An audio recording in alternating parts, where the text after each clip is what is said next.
Bonjour à tous et bienvenue sur la chaîne de Sautricot. C'est toujours Sofiana qui vous présente ce journal créatif qui est du coup l'endroit où je te présente tout ce que j'ai réalisé en loisirs créatifs pendant une période de 2 semaines. Aujourd'hui, on est le vendredi 10 septembre et grâce à la fibre, tu auras ce journal créatif le jour même. C'est une nouveauté sur la chaîne de Sautricot, je t'en parlais l'épisode dernier. J'ai installé la fibre chez moi et je peux du coup te mettre les épisodes en ligne beaucoup plus rapidement qu'avant. Donc avant, je mettais à peu près 12 heures pour pouvoir transférer l'épisode sur la plateforme de YouTube. Et maintenant, ça met à peu près 30 minutes. C'est génial, on est content. Et du coup, je peux t'annoncer maintenant que les journaux créatifs seront publiés tous les vendredis. Pour l'horaire, je sais pas encore trop. Est-ce que ce sera peut-être, je pense, entre 4h et 18h? Ça va dépendre de ce que tu préfères. En tout cas, ce sera tous les vendredis après-midi, puisque le vendredi, ce sera le jour de tournage. Pour rentrer dans le vif du sujet et dans les actus pour Sautricot, pas mal de choses vont changer prochainement, puisque j'ai commencé un job à temps partiel. Donc, je serai vendeuse en mercerie et plus précisément chez Self Tissu, qui se trouve pas très loin de la galerie Paul Sud à Basse-Goulaine. Donc si jamais tu as des petits achats à faire et que tu veux profiter de mes conseils, n'hésite pas à me rendre visite là-bas. Donc j'y serai le mardi et le jeudi. Donc forcément ça va décaler un petit peu le planning que j'ai pour Sautricot. Donc je prévois de pouvoir tourner toutes les vidéos le vendredi. Le samedi, comme d'habitude, c'est atelier. D'ailleurs ce samedi ce sera atelier Corbeil chez Henri et Henriette. Le samedi d'après, je sais plus, je crois que c'est broderie. Mais tout le planning est sur mon site internet comme d'habitude. Donc n'hésite pas à aller faire un petit tour par là-bas si tu as envie d'apprendre de nouvelles choses. Et donc il me reste du coup le lundi et le mercredi pour pouvoir travailler sur Sautricot. Donc pas de panique si dans les prochains temps tu vois un petit peu moins de contenu, un petit peu moins de patrons, puisque j'essaye de me faire à ce nouveau rythme et puis de pouvoir refaire un petit peu mon planning. Je pense que la rentrée c'est pour tout le monde pareil. On essaye de se remettre doucement dans le bain avec les nouveaux loisirs, les activités. On a quand même envie de profiter des derniers moments, un petit peu de soleil. Qui nous fait des farces aujourd'hui? J'ai ressorti la ring light, donc n'hésite pas à me dire si la qualité de la vidéo s'en fait ressentir ou pas, ou si au contraire c'est plus agréable comme luminosité. Et puis, est-ce que j'ai d'autres actus? Tous les tests sont partis, donc les testeuses ont déjà commencé leur projet, donc du gilet et des chaussettes. Je vais attendre un petit peu avant d'en lancer d'autres, même si j'ai des patrons de prévus, parce que j'ai pas envie de tout mélanger, j'ai envie d'être vraiment disponible pour les testeuses au complet. Donc voilà pour ça, le kit broderie est sorti, ça y est, enfin il est en ligne, donc tu peux le retrouver sur mon site internet avec évidemment les cours broderie qui vont avec dans les prochains jours. Et puis je pense que c'est à peu près tout. Voilà, Sautricot se porte bien, la rentrée se passe. On va dire ça.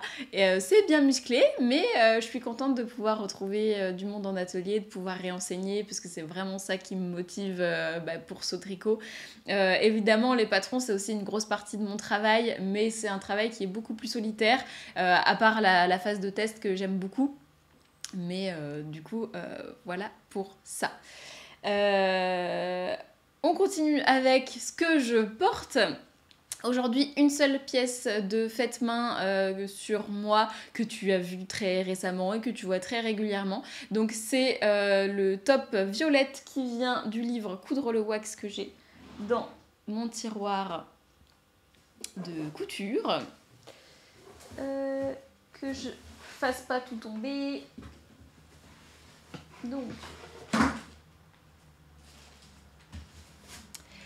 Le livre, c'est celui-ci, donc je t'en reparle juste après puisque j'ai cousu un autre projet dans ce bouquin, donc qui est le livre de vestiaire éponyme avec des patrons que j'aime beaucoup, mais je t'en reparle. Donc celui-ci, c'est le top violette que j'ai cousu dans un coton qui vient de chez Les Coupons de Saint-Pierre. Donc j'ai réussi à écouler mon coupon de 3 mètres. En tout cas, il me semble, il doit me rester des petites chutes pour pouvoir faire passer d'autres choses. Mais du coup, voilà pour le top. Donc, que je te présente comme ça.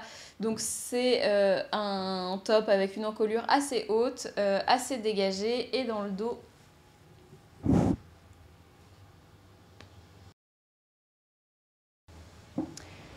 dos, tu as cette jolie fente qui fait un détail super sympa. Donc c'est un top qui est un peu court. À la base, le top est prévu pour avoir une basque qui est rajoutée dans un tissu contrastant, que je n'ai pas souhaité faire. Je voulais quelque chose de vraiment portable au quotidien. La grosse bétonneuse qui passe juste à côté. On est toujours surpris dans ce quartier. Donc voilà pour ce top là, que je te représente pas parce que tu l'as déjà vu 15 000 fois. Donc du coup voilà pour ça. Et puis tant qu'à faire des transitions toujours très bien préparées, n'est-ce pas, je vais te parler de couture, puisque j'ai cousu un autre patron du livre que je viens de te présenter, et qui est un patron de jupe. J'avais envie de préparer la rentrée. Bon, pour moi, on est encore en été, l'automne ça viendra un petit peu, mais bon, le mois de septembre, ça fait un peu la confusion, on sait pas trop. Et du coup, j'ai plein de projets en tête pour les mois à venir. Je vais clairement pas pouvoir tous les faire, mais j'avais en tête une tenue, ce que je fais pas souvent, même deux, qui est liée à mon tricot en cours également. Donc une tenue avec une jupe en suédine. Donc je te montre la suédine. Donc c'est la suédine qui m'a servi pour faire le Bombers de Francis. J'avais acheté un coupeau de 3 mètres pareil chez Les Coupons de Saint-Pierre, et il m'en reste pas mal puisque j'ai pas utilisé tant que ça pour pouvoir faire le Bombers. Donc j'avais l'idée de me faire soit un short, soit une jupe avec, ou éventuellement de refaire une veste. Et quand j'ai reçu ce livre-là, j'avais repéré des jupes. J'ai très peu de jupes dans mon dressing et c'est une chose que j'ai envie de changer parce que j'aime beaucoup porter des robes et des jupes.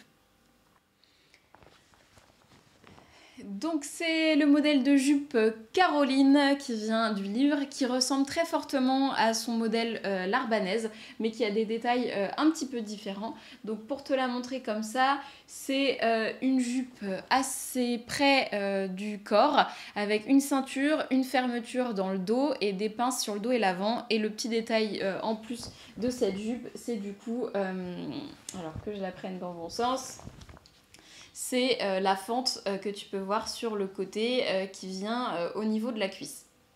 Donc c'est un modèle qui est assez simple à réaliser. Il est indiqué quand même 3/5 dans le livre. Moi je trouve que c'est vraiment très très adaptable. Surtout, bon là moi j'ai cousu une suédine, donc ça augmente un petit peu le niveau de complexité, mais c'est vraiment, il y a peu de pièces pour une jupe et il y a peu de détails. C'est quand même principalement des coutures droites, donc on va quand même devoir faire des pinces. Et puis rajouter une fermeture éclair. La fermeture éclair, c'est pas une... Moi j'ai mis une invisible, mais c'est pas nécessaire. Le patron est fait pour une fermeture normale.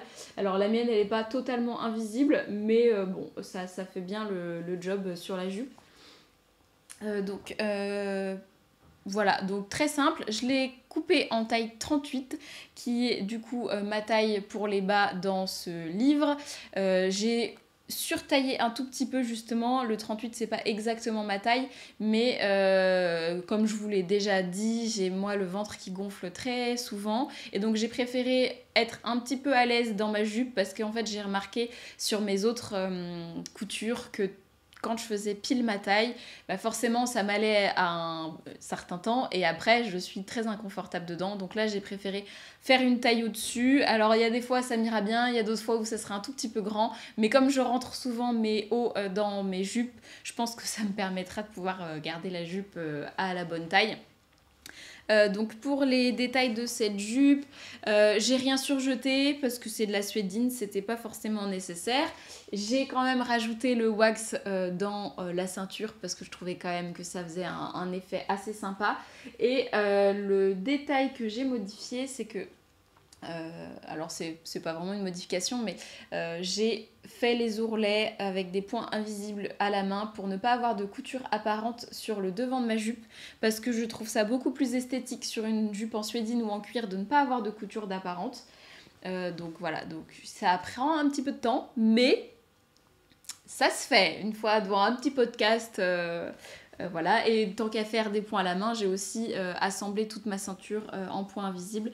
Le seul point technique de cette jupe, c'est la fente. Voilà, donc la fente qui est sur la cuisse, que j'avais pas tout à fait compris au début,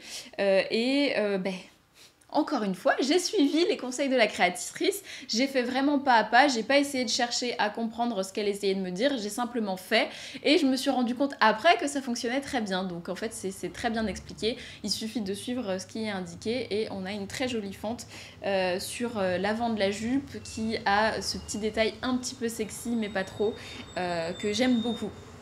Donc voilà pour cette couture qui a été rapide à faire, très satisfaisante. La pièce me plaît beaucoup. Donc je pense que ça va être une jupe que je vais beaucoup porter pendant l'automne et peut-être même l'hiver avec des collants. Donc pour vous montrer que du coup, effectivement, c'est un livre sur coudre le wax, mais quand on arrive un petit peu à se projeter et à imaginer les pièces dans d'autres tissus, ça peut vraiment faire des pièces super sympas. Donc si vous n'avez pas encore craqué sur ce livre, n'hésitez pas. Elle montre d'ailleurs sur son compte Instagram des pièces qu'elle a cousues d'après ses patrons avec d'autres tissus et c'est assez inspirant justement pour voir les coupes, comment ça se forme, etc. Donc moi, encore une fois, je suis totalement convaincue par ce livre et j'ai encore d'autres pièces de prévues dedans. Donc c'est la seule chose que j'ai cousue durant ces 2 semaines. Voilà, j'ai pas eu le temps de faire autre chose, mais en même temps, il fallait décalquer le patron, etc. Donc ça prend un petit peu de temps. Excusez-moi pour le recoiffage, mais ça m'énerve de voir les petits machins là derrière moi pendant que je parle. Donc on va faire la youtubeuse classique qui se recoiffe en direct et qui sera de toute manière décoiffée dans 2 minutes 30. Voilà. Mais bon, c'est pas grave. Et du coup, pour compléter la tenue, j'avais dans l'idée en couture de faire le modèle Norma de Fibre Mood, mais je ne l'ai pas encore décalqué. Et j'ai envie de l'associer avec mon tricot en cours, donc que tu as déjà vu, qui a un peu avancé. Mon tricot, c'est une boule. C'est le Nausicaa de Yarnflex, donc c'est un patron de top à manches raglan qui tient dans un écheveau pour les plus petites tailles et c'était pour ça que j'ai choisi ce patron là. Il me reste ça à tricoter, donc ce que j'ai fait comparé à la dernière fois, c'est que j'ai fini les manches. Donc j'ai respecté le patron, j'ai exactement fait ce qui était indiqué. Donc la finition des manches, c'est un bord rouloté.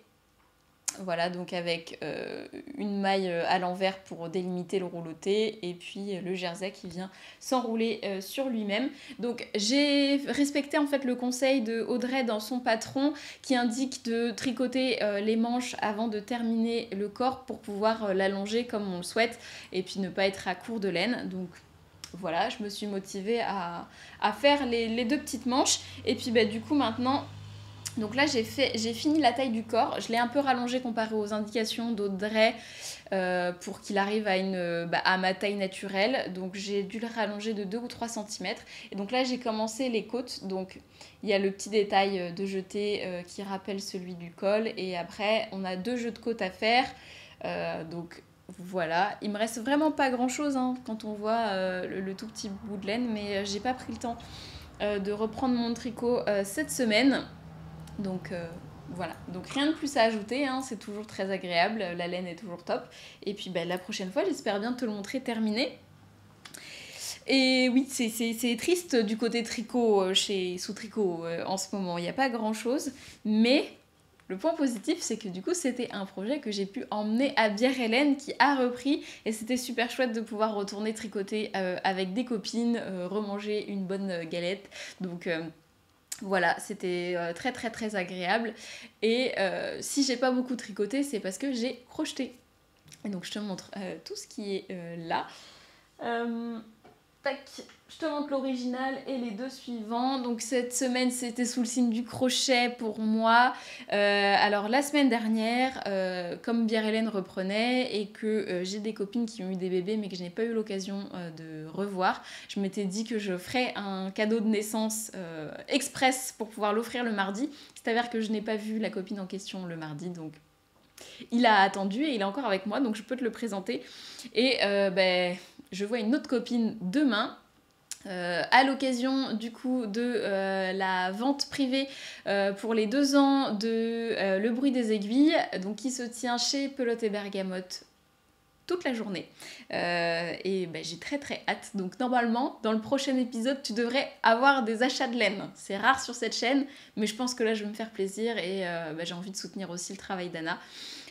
Que j'adore, hein, comme tu le sais, j'ai déjà tricoté sa laine plein de fois. Voilà pour ça. Donc j'ai beaucoup de crochetés puisque j'ai fait 2 amigurumis au complet pendant ces 2 dernières semaines et je pense qu'il y en aura d'autres parce que j'ai d'autres amis qui attendent des bébés. C'est la folie. Et puis comme j'aime beaucoup crocheter et que je crochette pas vraiment pour moi, c'est l'occasion de pouvoir faire des cadeaux.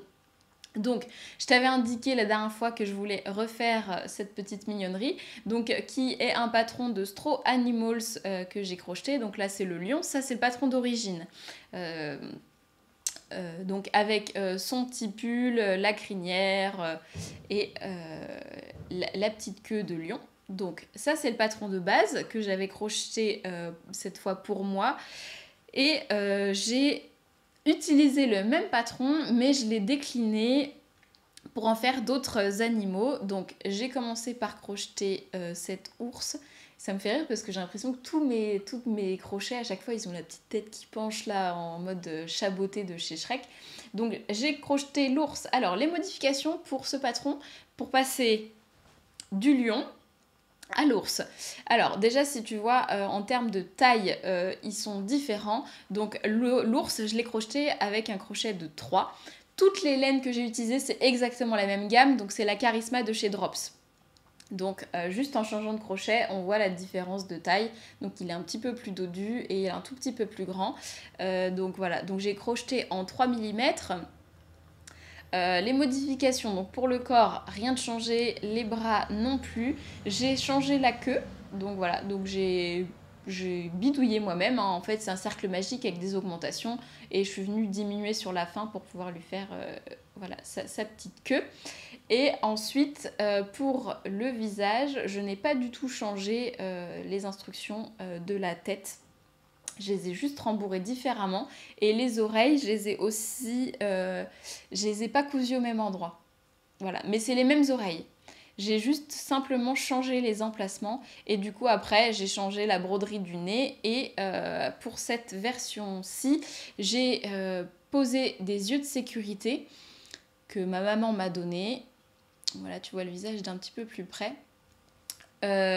Puisque celui-là, il est destiné à un bébé, j'ai fait vraiment particulièrement attention à mes coutures et j'avais envie d'utiliser des yeux de sécurité que j'ai sécurisés 2 fois pour être sûre. Donc comment j'ai fait? Je les ai installés et j'ai mis un bout de feutrine entre le crochet et l'œil de sécurité. Et ensuite, j'ai été mettre le clips qui permet de vraiment sécuriser l'œil et j'ai mis de la colle textile dans le petit embout pour sécuriser. Donc la feutrine, ça permet que si le bébé essaye d'arracher l'œil, la feutrine aura quand même un petit peu plus de mal à passer à travers le trou du crochet. Et du coup, j'ai mis en plus la colle textile pour éviter que l'embout du clips puisse justement se déclipser et qu'il soit vraiment encollé dedans. J'espère que ça suffira. Honnêtement, normalement, quand même, là, c'est vraiment bien solide. En tout cas, plus que de la broderie. Voilà, moi, ça me sécurise déjà de l'offrir comme ça et d'avoir utilisé des choses qui sont faites exprès. Ça lui donne une autre expression que la broderie. Mais voilà, entre les yeux là et celui-là, ça lui donne totalement un autre look. Mais c'est sympa aussi. Et donc pour le petit vêtement, donc là on est sur j'avais acheté le patron à côté. Donc ça le pull c'est dans le patron du lion et le pull à capuche, c'est un autre patron ça s'appelle les vêtements du renard, donc c'est en anglais. Et donc on a possibilité de faire la capuche ou une combinaison. À la base j'étais partie sur la combinaison, mais vu que je voulais l'offrir assez rapidement, c'était plus facile de simplement faire le petit pull que j'ai complété après avec la capuche quand j'ai vu que je ne pouvais pas l'offrir. Donc on est sur un petit pull raglan tout simple que j'ai du coup moi mis à l'envers. Donc normalement la fente là on vient la coudre et la fermer sur le dos. Et moi j'ai préféré la laisser ouverte. Parce que du coup on peut changer les vêtements de l'ourson comme ça. Et puis je trouve que ça fait un petit look un peu hipster que je trouve rigolo. Et donc on rajoute la capuche, donc, qui est tricotée à plat et cousue ensuite sur l'ours. Donc ça fait une grande capuche. Et on peut lui mettre les oreilles dedans. Donc il y a des trous de prévus. Voilà, il y a des petits trous de prévus pour pouvoir passer les oreilles. Alors moi, je pense que j'ai fait un tout petit peu grande, mais ça fonctionne. Mais je préfère lui mettre les oreilles en dehors. Je trouve ça plus mignon. Et j'ai rajouté des tout petits liens pour faire comme un vrai sweat, quoi, que j'ai bien cousu pour être sûr qu'il les enlève pas. Et du coup, voilà, pour le petit ours.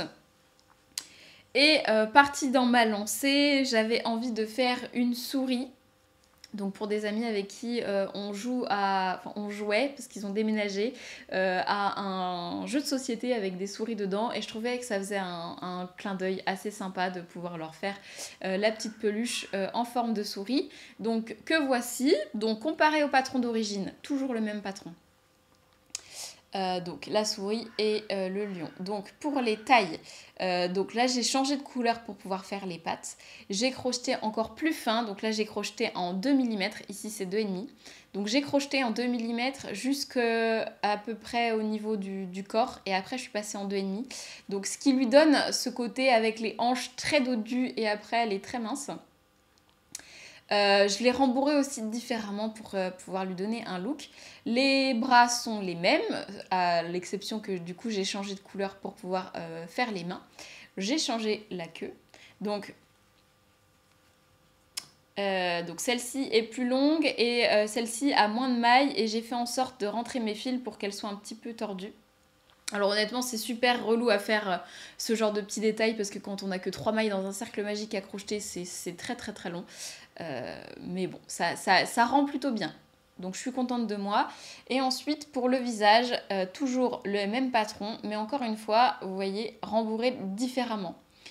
Ce qui fait que on n'a pas le même style. Voilà, donc je l'ai mis en forme. Le changement du coup, la broderie du nez qui est beaucoup plus fine. Sur la souris, j'ai rajouté les moustaches, pareil, avec la technique qui est dans le patron. Et ensuite, pareil, yeux de sécurité. Et là, j'ai changé les oreilles totalement.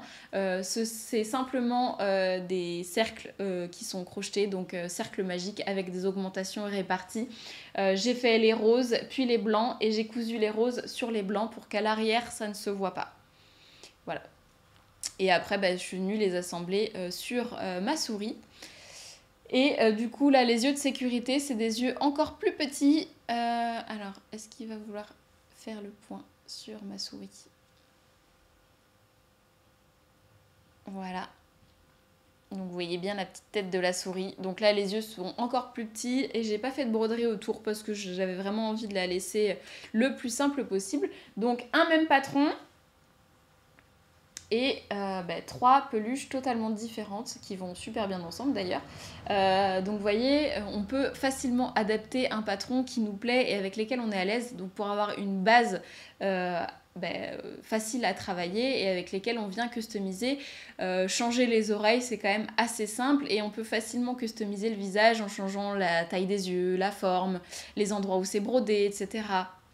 Et après, pour le corps, j'ai juste simplement changé de crochet et ça donne des styles qui sont quand même différents. Donc voilà pour ça. Pour la souris, donc pareil, Charisma de Drops et le coton qui vient de chez Action. Donc c'était un lot avec plein de cotons différents que je trouve très sympa. Voilà, donc la petite souris, je suis pas sûre de lui faire un vêtement peut-être un short, je sais pas. En tout cas, je voulais lui faire un petit sac et peut-être une petite écharpe pour aller avec. Mais c'est super sympa à faire. C'est des projets qui sont assez rapides parce que du coup, en général, là, l'ours, j'ai mis à peu près 3 ou 4 jours. Après, je travaillais que dessus, hein, j'ai ni fait de couture, ni fait de tricot. Et la souris, je l'ai commencé lundi, on est vendredi. Donc voilà, à peu près une semaine de crochet pour pouvoir faire un petit cadeau. Donc c'est un patron que j'aime vraiment beaucoup, sur lequel je m'amuse à faire des déclinaisons comme ça et que je referai peut-être. Donc là, j'en ai fait 2 d'un coup, donc je commence à bien le connaître et ça me convient très bien. J'ai d'autres cadeaux de naissance à faire. J'hésite encore, je sais pas. Je vais peut-être faire des vêtements. Après, je me dis que bon, le bébé en question a déjà un grand frère et une grande sœur. Et quand j'offre des cadeaux comme ça, j'aime bien aussi offrir pour les grands frères et grandes sœurs pour pas qu'ils se sentent lésés, qu'ils aient un petit truc. Donc pourquoi pas crocheter d'autres choses, peut-être une poupée, j'ai aussi un dragon en stock, donc à voir. C'est des petits projets que j'aime bien faire. Et puis voilà pour ce que j'ai fait cette semaine. J'ai aussi fini la broderie d'une chaussette, mais du coup qui est présentée sur Ko-fi et que je vais rebroder, je pense, pour pouvoir faire une broche. Voilà, donc c'est le projet. J'ai envie de lancer cette broderie là en tricot. J'ai des trucs de prévu, il faut que je lance la chaussette du mois de septembre sur Ko-fi et le patron du pull pour Francis. Mais bon, en ce moment j'ai beaucoup de choses à faire, mais un petit peu moins de temps et j'essaye d'organiser, mais c'est pas très facile. Donc voilà pour ça. Et j'ai été quand même plutôt rapide pour une fois, hein, dis donc. Bon, on voit, c'est en fonction du contenu aussi que j'ai créé. Donc j'espère que ça t'aura plu quand même et que tu seras au rendez-vous le vendredi dans 2 semaines. D'ici là, on se revoit peut-être en atelier, sur les réseaux sociaux, peut-être en live bientôt. J'espère pouvoir organiser un live à la fin du mois de septembre pour reprendre les bonnes habitudes du live par mois. En plus, maintenant avec la fibre, on devrait avoir une super qualité, donc il faut que je réfléchisse à ça. Et puis voilà. Pour le thème du mois de septembre, je pense que ce sera un thème favori, mais au sens large qu'on m'a proposé. Donc je vous proposerai peut-être, même si vous voulez déjà le faire en commentaire, de me demander quels sont mes favoris de telle catégorie, par exemple des pulls en tricot, de mes livres, de mes séries, etc. Et j'essaierai d'y répondre pendant le live. Je ferai évidemment une story Instagram pour vous proposer également le thème, mais du coup voilà pour ça. Cette fois je vous dis vraiment au revoir et à très vite, et puis crochetez bien, brodez bien, cousez bien, tricotez bien ou tout ce que vous voulez, et on se dit à la prochaine. Salut. Pour m'avoir soutenu même pendant que vous étiez en vacances, un grand merci à Yveline et Philippe, Julie, Bobocha, du Filet des Cerises, Marie-CL2604, Alix, Jo et Véro d'ici d'ailleurs. Je vous fais des gros bisous et à bientôt sur Ko-fi.